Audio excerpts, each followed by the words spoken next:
Still asking support from our Shaykh, inshallah, maybe to just say a couple of words. Because we're looking to see whether people are going to be able to understand and take benefit from it. This tariqat, it is based on association. And the goodness, benefit comes from that association. Association. The whole key is association.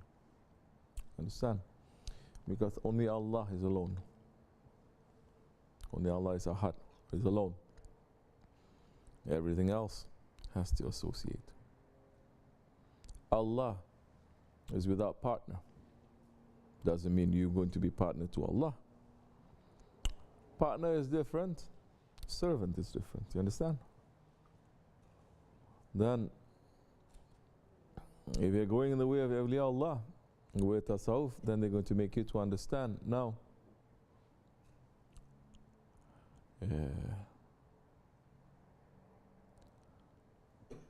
Nothing else is existing now except for Allah. Try to be nothing. Nice words, try to be nothing. What does that mean? How are you going to live that? How are you going to think that? Like what he's saying in the dua. Shaykh Effendi is making him to inspire him to say a couple of words. Let us not question our Shaykh.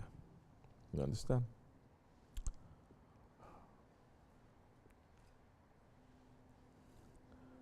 How difficult is that?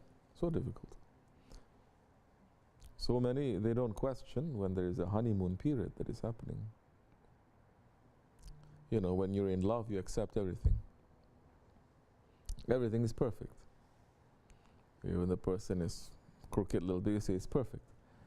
But there is a reality to that as well. It's not false. There is a reality to that.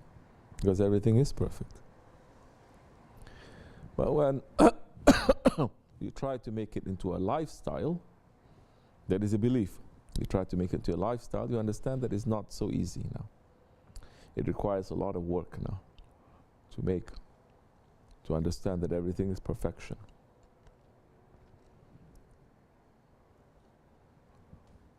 If Allah had wanted, there is no necessity for Him to send any prophet. Do you understand? That means everyone is going to worship Allah alone, by himself, by his own understanding, by his own imagination, by his own openings. But He didn't.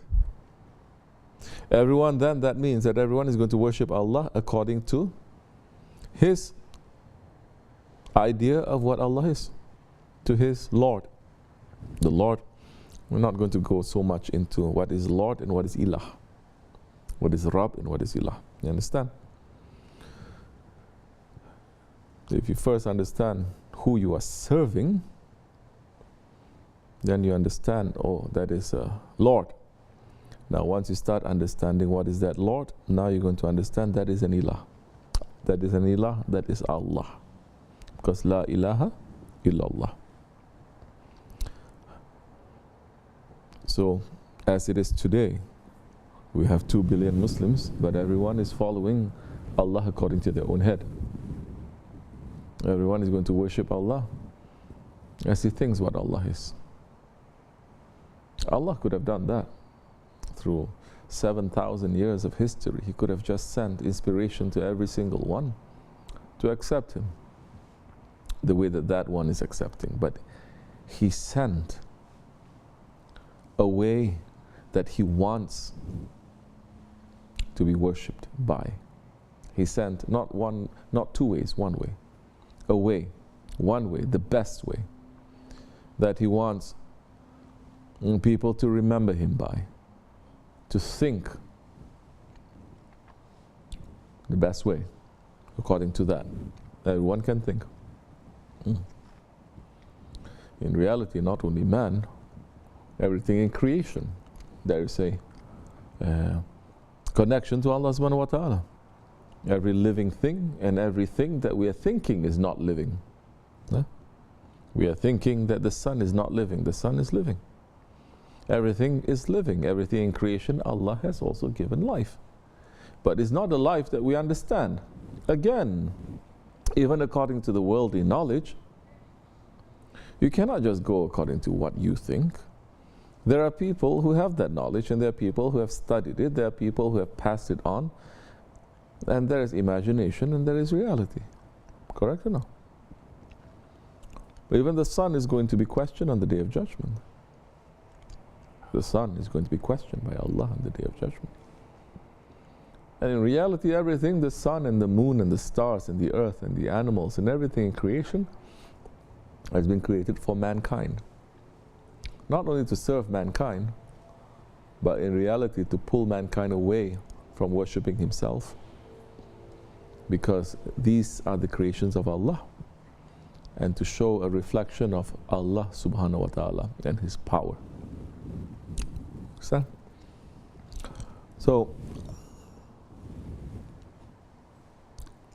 the problem is now,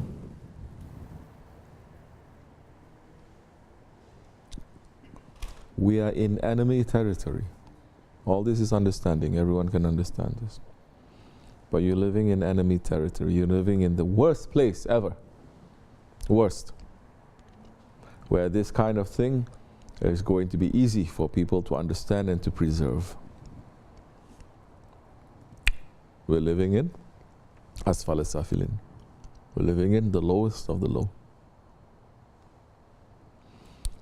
Allah has put inside of mankind, His Khalifa, the ego and his desires. All these enemies that are so strong that not even the angels they can carry. They cannot carry it. You understand now?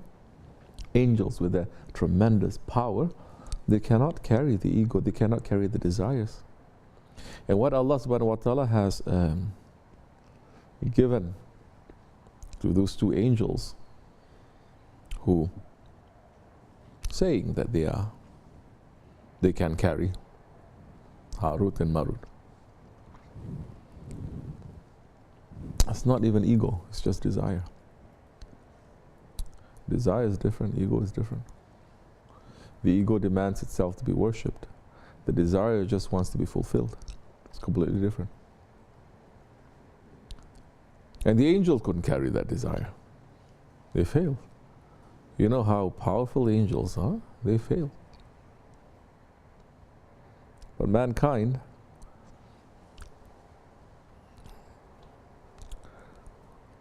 Allah has given us that power that He says, if you turn your heart to me, you'll find it never ending and you'll be able to carry it. But you have to worship me the way that I'm saying you're going to worship me. Not the way that your ego or your shaitan or your desires or your dunya is going to say. There's a thing, 2 billion Muslims now cannot even get together to do nothing. Because everyone is thinking, I know Allah. Everyone is saying, go to Quran, go to Hadith, go to Quran, go to Hadith. And in everyone's mind, Quran and Hadith, they are books. Correct or no? Go to Quran, Mus'haf, go to Hadith, the volumes. What happened to what Allah had sent? Allah had sent the Quran to that one. Allah had sent the Hadith Sharif, meaning the actions to explain the Quran through that one. So what happened to that one? What happened to that one? This is Ahli Sunnah. Ahli Sunnah is not following books.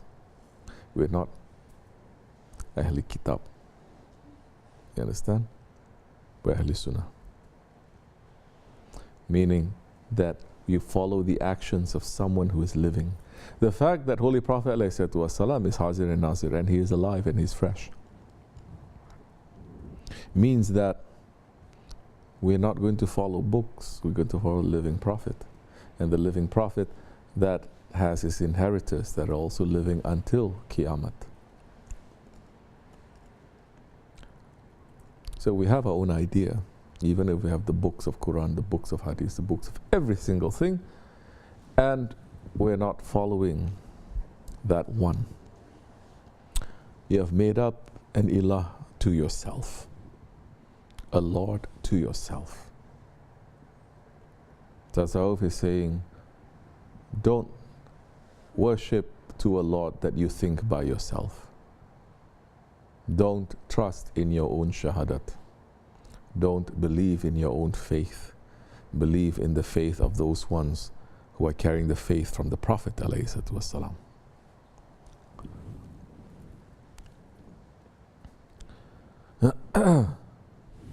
It's not just being humble to say that, oh, we're not relying on our worship and everything, you understand?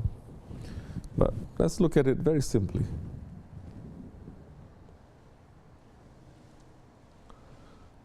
Most people, the reason for their worship is not to glorify Allah. The reason for their worship, that is to ask Allah to provide, to fulfill. Correct or no? Either this world or the next. It is not to glorify Allah. It is only to ask Him. To ask Him. Sure, Allah is saying, ask me. But there is a difference between, let's say, that's why we cannot understand the glory of Allah subhanahu wa ta'ala or the glory of the Holy Prophet ﷺ if there is no structure called the Sultanate, called the Khilafat, called kingship. The difference between the king, the Sultan,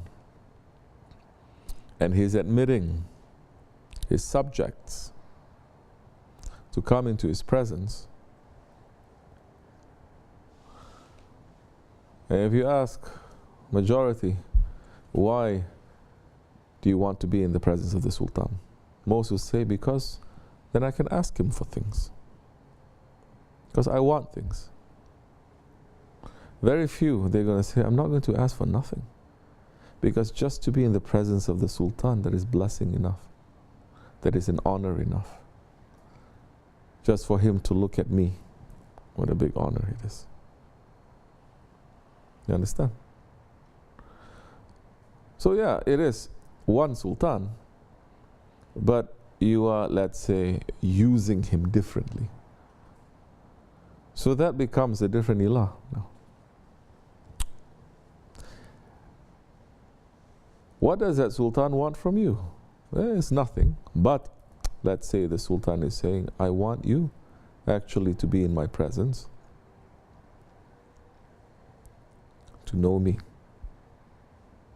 By knowing Allah, you can glorify Him, you can worship Him.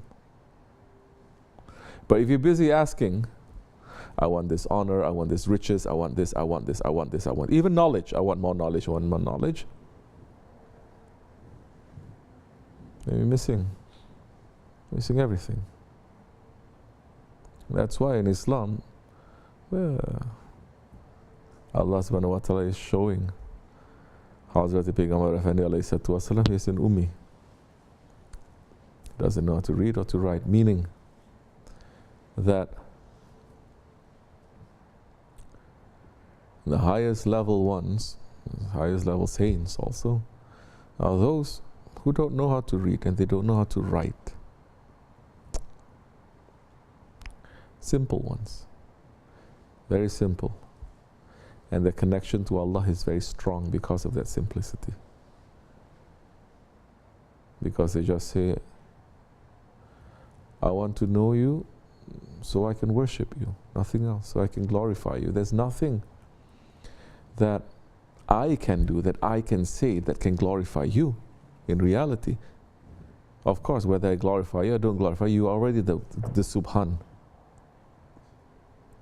But I'm just feeling so honored and so happy because you're allowing me to know your glory. And only by glorifying you, I can know your glory.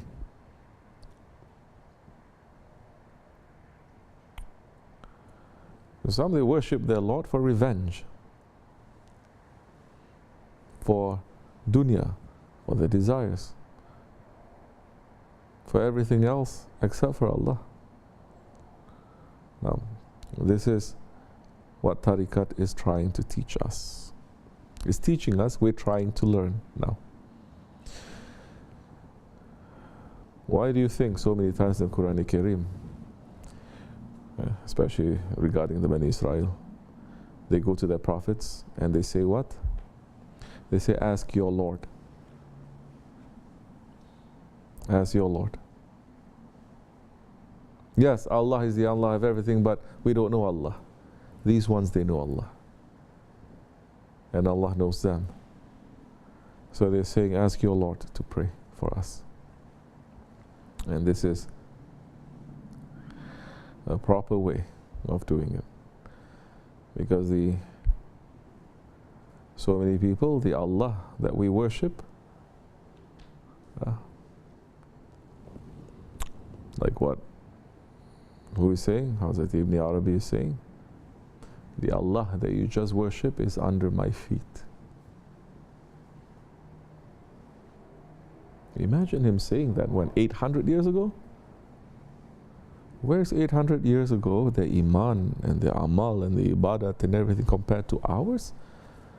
We are the worst of the worst. Yet Hazrat Ibn Arabi is saying to those ones that one day, he's saying to the people, if you go to the masjid now to pray, I'm going to give you one piece of gold.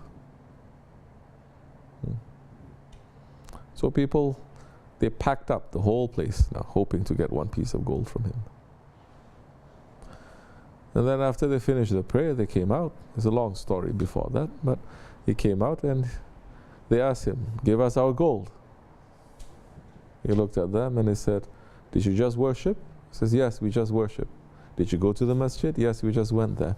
Then the Lord that you worship is under my feet. Meaning what?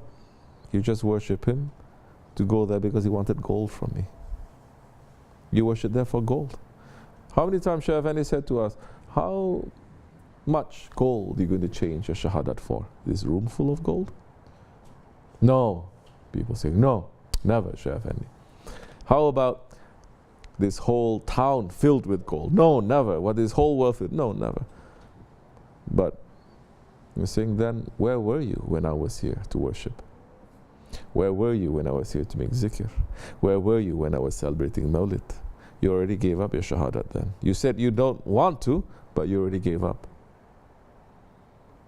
Because you're not following. And what did those people do to Hazrat Ibn Arabi? They killed him. They completely don't understand, and they said, oh, he's making shirk.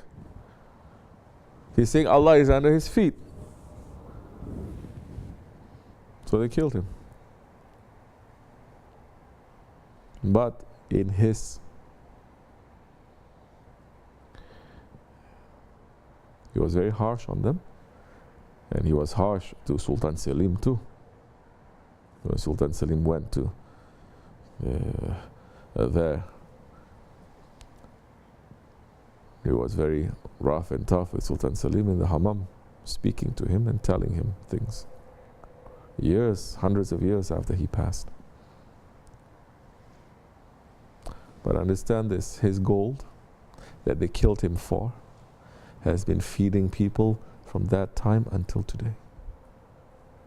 Because when Sultan Selim Khan took the Khilafat, and he, with the help of this Awliya Allah, they discover where he was buried and where the speech that he made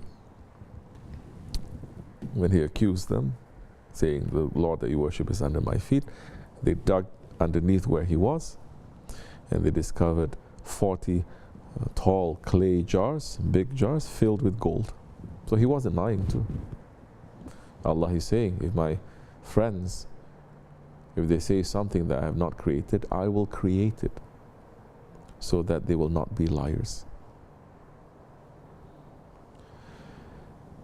So they found those 40 clay jars, they built masjid, they built hammam, they built dargah, they built so many things, and it's feeding people every Friday. Feeding people. Inshallah, we will be there one day to take from the blessed food. This is a time when people believe, and they believed, not just they believe, they witness the power of Allah and the power of the Prophet, the power of the awliya. They are not blind. They opened their eyes and they could see. Today's people, they are blind. If a miracle were to happen in front of them, they say it's not a miracle. If a divine smack happened right in front of them, they say, what smack? Nothing. Just like the Bani Israel. You understand? That's how we are turning into, step by step. Because we're seeing so many signs that's happening everywhere, but we're not believing. But the awliya Allah, no matter how harsh they are, the rahmat is still, at the end of the day, it is still the rahmat that is showing.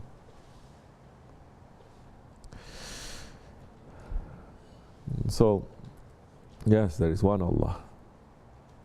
But everyone is going to understand and see and that Allah differently. There is one you, but the way that your wife sees you is different. Your mother sees you different. Your father sees you different. Everyone's seeing you differently. We want to know Allah the way that His most beloved one knows Him, the way that His beloved ones know Him. And we are relying on their help for that.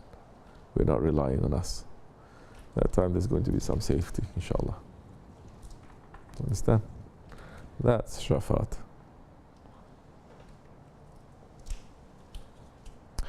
May Allah accept it from us, inshallah. Al-Fatiha. Assalamu alaikum wa rahmatullah.